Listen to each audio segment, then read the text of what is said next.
Hello, welcome to TCFL Central. Today we'll be doing the weekend review for Week 12. That week ends the regular season. Once we go over the games around the league for Week 12, we'll then go into the playoffs and a bit of a preview for the games this weekend. Okay, first up, you can see the standings. See it green and New York, Winnipeg, and Front Street all won their divisions. They will all get buys. In the head-to-head matchups for the wild card will be Yosemite and Detroit, Nashville, and Akron. On the PC side, Putnam County and Transylvania, Hazard County, and Champion. Okay, before we get a little more involved in the playoffs, let's go ahead and check out each of the games around the league this week. Final game, Akron managed to get to 500 with a win over McCross, 29-17. There's scoring drives.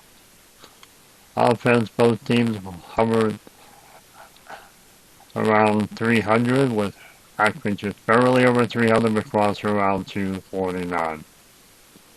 McCross did not have a very good game passing. If Breeds was out for the game and Gordon was the quarterback. Yet he must have got injured. Oh no. Sorry about that. Yeah, there's Breeds, 200 yards passing and 61 yards rushing. Okay, now we got it. And Breeze ended his season with 2 touchdowns and 1 interception. Okay, there's that play-by-play, if anybody wants that, and the starting lineups. Okay, next game was New York at Detroit. New York pretty much had this game under control in the second half. There was a close game at halftime, 14-12. But New York scored 17 unanswered points in the fourth quarter. In the second half. There's your scoring drives, regular drives. New York 400 offense, Detroit a little over 300. Passing, New York passed for 250 as Mayfield had another good game with no interceptions and 3 touchdowns. Murray at 195, 1-1. 1 interception, 1 touchdown. Rushing, Eckler at 84 yards. And you can see the rest of the play-by-play. Okay, next game, Nashville at Yosemite. That was a game for home. Between wildcard spot 1 and 2. Yosemite win 27-24. They take the number 1 wildcard spot. Nashville got it close with 5 minutes left in the game. They scored a touchdown and made it 27-24, but they could not do much at the end of the game. You see down here the last 2 possessions, 3 plays and out, and then a turnover on down, just 4 plays. So Yosemite's defense came to play late in the fourth quarter. Yosemite 396 total yards, Nashville 253, 300 plus yards passing. That was Watson 300 yards, only 1 touchdown though. Jackson threw for 2 touchdowns for Nashville, but it was not enough. Okay. That's it for Game 3. Game 4 in the head-to-head side had Green defeating Sheraton 36-21.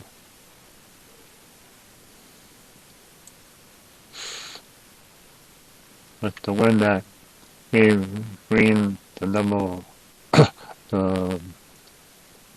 the win in the head-to-head North with 8-2 record. Green scored 24 points in the second half to defeat Sheraton. Sheraton was actually ahead 14-12 at halftime, but Green came back with 4 unanswered scores in the second half before Sheraton finally got on the board again at the late fourth quarter. Both teams had over 300 total offense, with Green nearly cracking 400. Sheraton did throw for 300. Rivers had 300 through 4 interceptions though, and 3 touchdowns. Mahomes had 2 interceptions and 4 touchdowns. So total of 5 interceptions in that game. So defenses were running amok. Murray ran for over 100 yards. Sheraton running attack was not very good as they only had 21. And it for them. Let's go take on the other PC conference with a champion. Yeah, Hazard County a champion.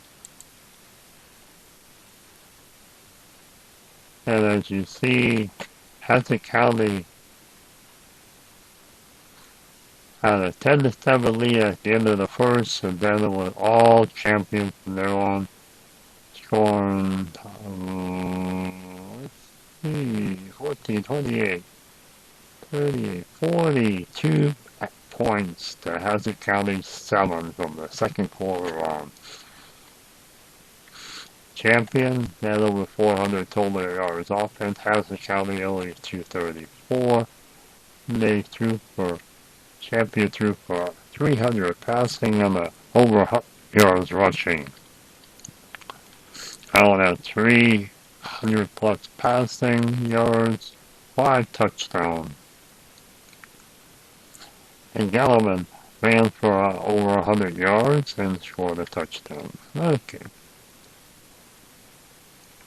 Cole had 11 receptions. Myers was right behind with 9.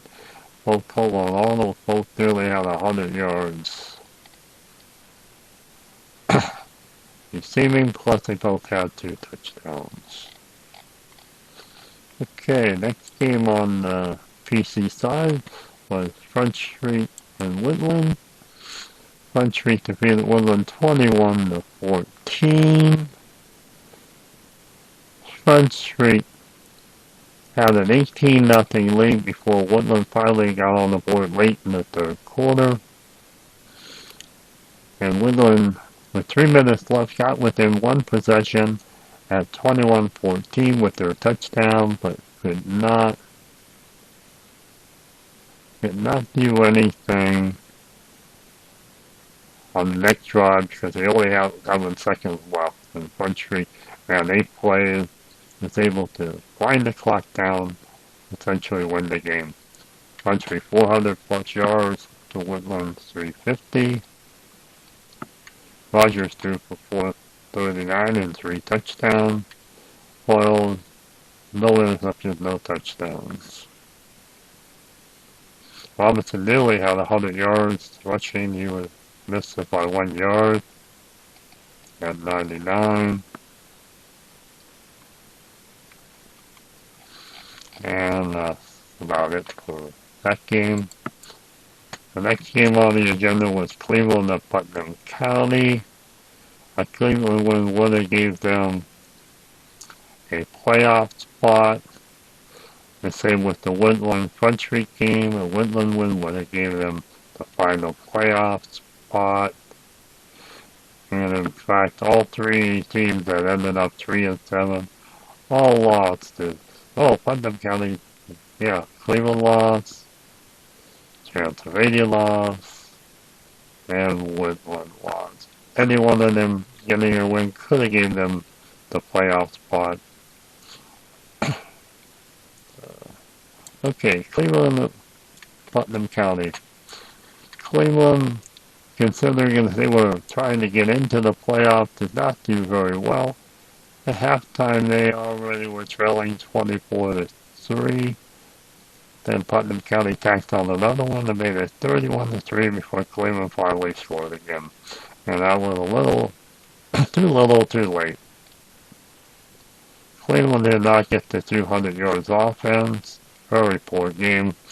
Putnam County has over 373. Stafford threw for over 200. Carr just got to the 100-yard mark. Again, Cleveland offense just was not there today. Okay. And the final game of the week was Winnipeg defeating Transylvania.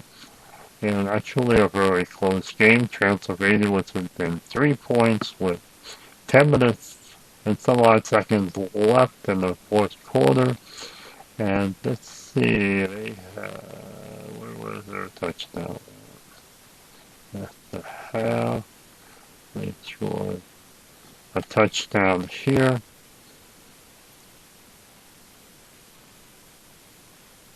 And then they punted in the next possession. And then Winnipeg ran out the clock to keep the game in hand. Again, final Winnipeg 23, Transylvania 20. Okay, let's go through some statistics and then we'll head on to the playoffs.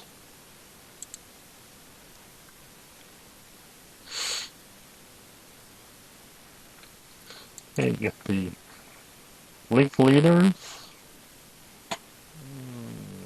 Report. Okay. Rushing leaders, we had Cook, ended up with 981 yards. Just a few shy of 1,000 to lead the league in rushing. He also had 13 touchdowns. Receiving, Adams led the league with nearly 1,000 yards receiving.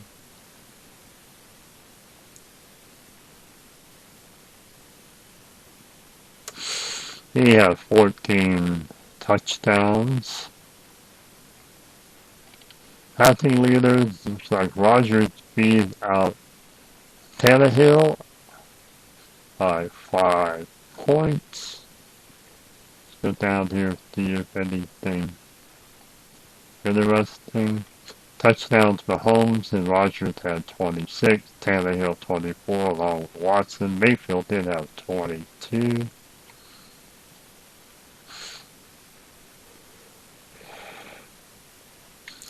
Sheraton, you can see when sacks were their main problem, and Rivers got sacked 26 times. Interceptions, we had a couple with 6, Howard and Jackson. Then you had the 2 touchdowns.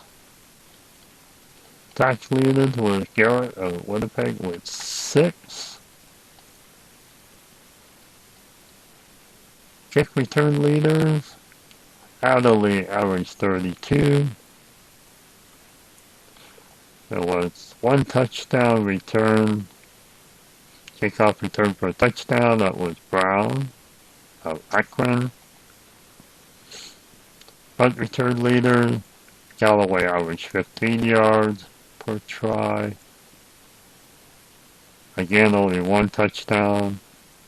On the punt return, that was Spencer, another Akron player. Akron had the only 2 special team touchdowns for the season. Kicking, Bagley of Winnipeg led the league, got an even 100 points for the season. See what we have with longest field goal. Does this have keep track of that? Yeah, longest field goal was Boswell. McCloud's 61 yards.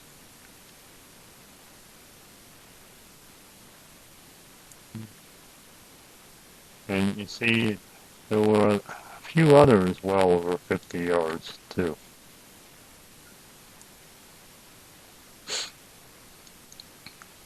Punting leaders was Bailey of Lacrosse. He averaged nearly 50 yards.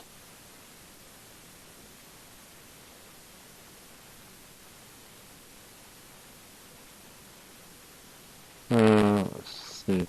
There were a few punts blocked this year. Looks like 3. Longest punt of the year, there was a couple with over 70. This one there of Transylvania was 77-yard punt. Okay, let's go on to the next category.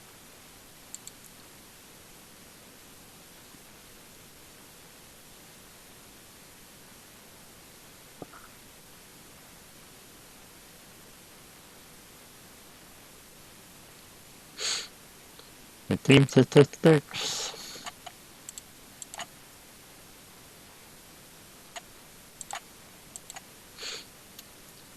Okay, here's the final stats for each of the teams. These were mailed out to everybody via email. And you can peruse them and see how your team fared in the 2022 TCFL season. I'm just flashing each one up on the screen, just so if you like you can always pause the video and peruse your statistics.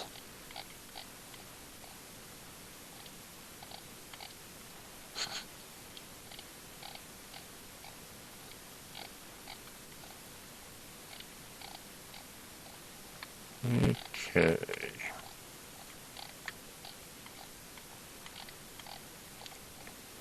Finishing up this. Sheraton, Pennsylvania. There's Winnipeg. Just a quick look over here. Couple games they played in heavy rain.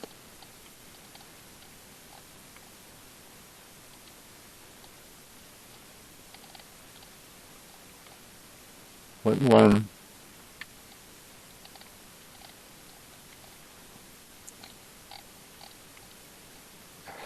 And Yosemite.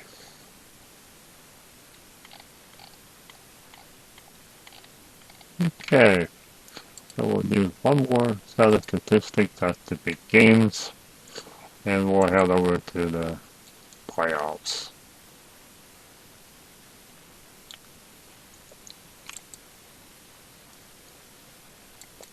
300-yard passing game, and you see it's later in the season with 5 400-plus yard passing game.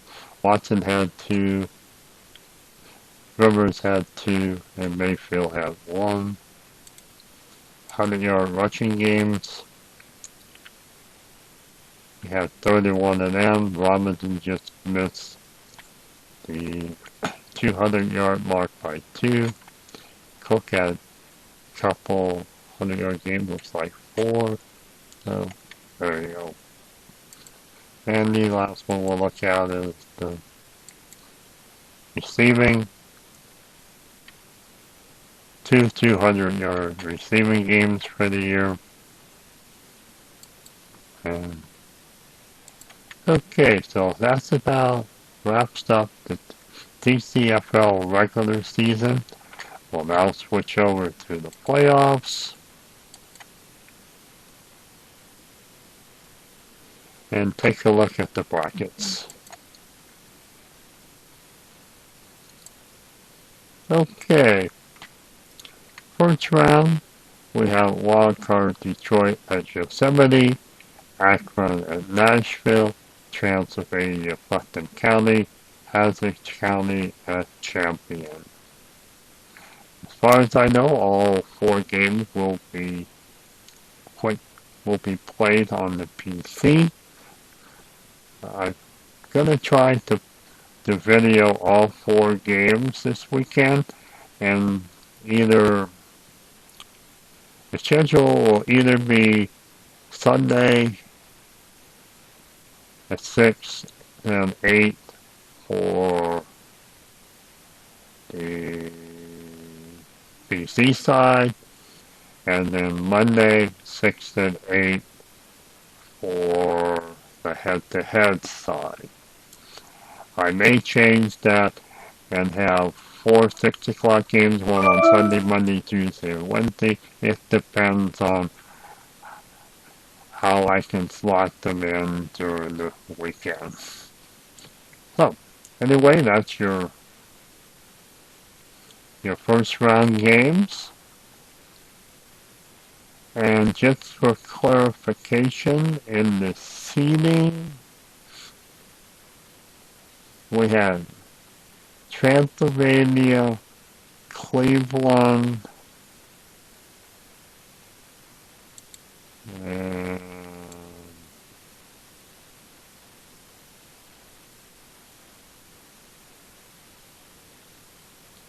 Woodland all at 3 and 7.